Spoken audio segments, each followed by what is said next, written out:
Assalamualaikum warahmatullahi wabarakatuh. Perkenalkan kami dari kelompok 12 dan kami akan mempresentasikan tentang perspektif siswa tentang pandangan Islam dalam menyikapi pandemi COVID-19. Sebelumnya perkenalkan saya Zaran Putra Maulana absen 36. Saya Bitaya, absen 8. Saya Yusril, absen 35. Oke, dan sekarang akan langsung kami mulai.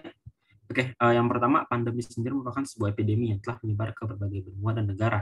Umumnya menyerang banyak orang. Virus SARS-CoV-2 bermula dari kota Wuhan, tepatnya di Tiongkok. Virus jenis baru ini telah menyebar ke berbagai belahan negara di dunia, yang menyebabkan timbulnya penyakit coronavirus disease 2019 atau yang biasa kita sebut dengan COVID-19. Tentunya kondisi ini tidak boleh dianggap remeh dan dibiarkan begitu saja. World Health Organization pun juga menetapkan pandemi COVID-19 sejak 11 Maret 2020 yang lalu. Konfirmasi kasus pertama COVID-19 di Indonesia adalah pada Senin 2 Maret lalu. Saat itu Presiden Joko Widodo mengumumkan ada 2 orang Indonesia positif terjangkit virus corona, yakni perempuan berusia 31 tahun dan ibu berusia 64 tahun. Pada umumnya, virus corona menyebabkan gejala yang ringan atau sedang, seperti demam dan batuk, dan kebanyakan bisa sembuh dalam beberapa minggu saja. Tapi bagi sebagian orang yang berisiko tinggi, atau yang bisa disebut dengan kelompok lanjut usia dan orang dengan masalah kesehatan menahun, seperti penyakit jantung, tekanan darah tinggi, atau diabetes, virus corona dapat menyebabkan masalah kesehatan yang lebih serius. Kebanyakan korban berasal dari kelompok berisiko tersebut.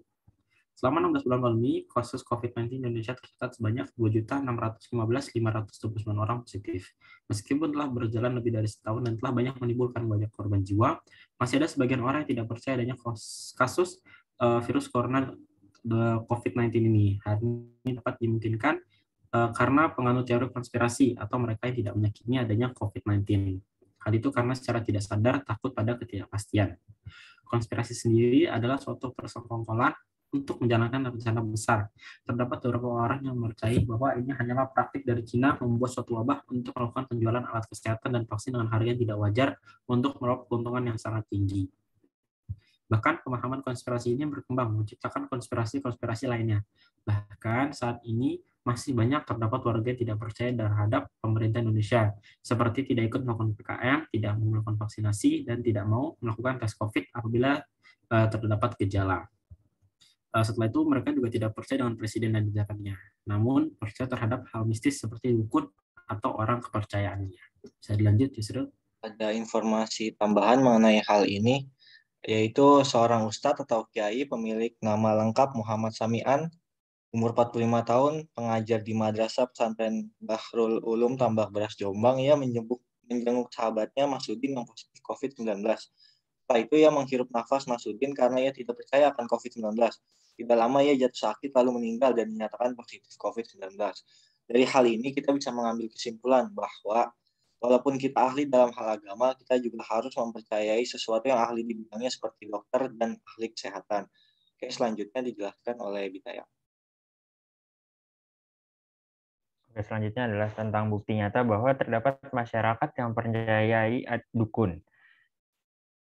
Dalam sebuah video yang diunggah ke dalam TikTok melalui sebuah akun media sosial, dalam akun tersebut mengatakan bahwa anaknya sedang sakit dan ia memutuskan untuk membawa anaknya ke paraji atau dukun beranak karena takut COVID-19. Wanita tersebut mengaku sedih saat melihat anaknya kesakitan saat dikerok, namun tidak berani menolak paraji yang mengerok anaknya. Padahal dalam Islam telah diatur larangan berobat. Bentuk pengobatan yang terlarang dalam Islam adalah berobat ke dukun, berobat dengan sihir, memakai jimat untuk berobat atau menangkal penyakit, dan berobat dengan yang haram. Dukun adalah orang yang mengaku mengetahui perkara yang gaib yang termasuk kategori dukun adalah paranormal, tukang ramal, ahli nujum, dan yang semisal.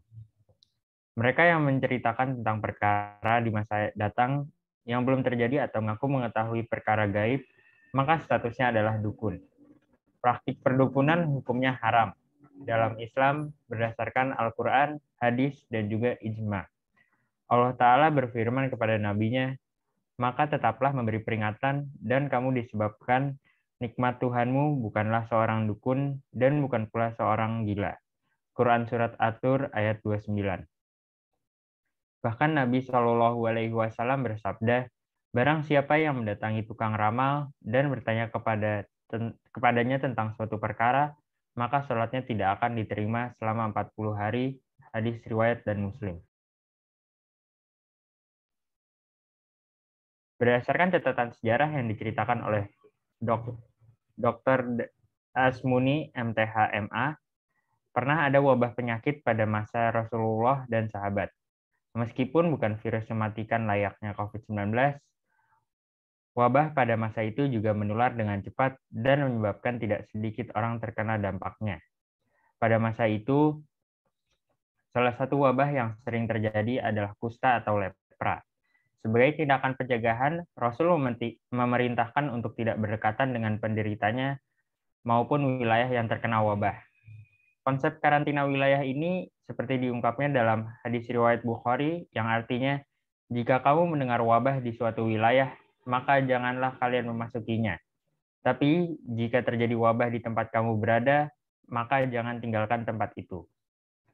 Menurut Asmuni, dalam sejarah umat manusia sebelum lahir pengobatan modern, wabah selalu ada dan datang silih berganti.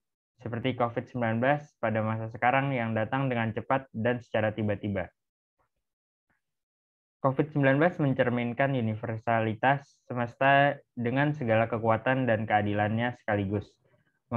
Memperlihatkan universalitas manusia dengan segala kelemahan dan kezalimannya.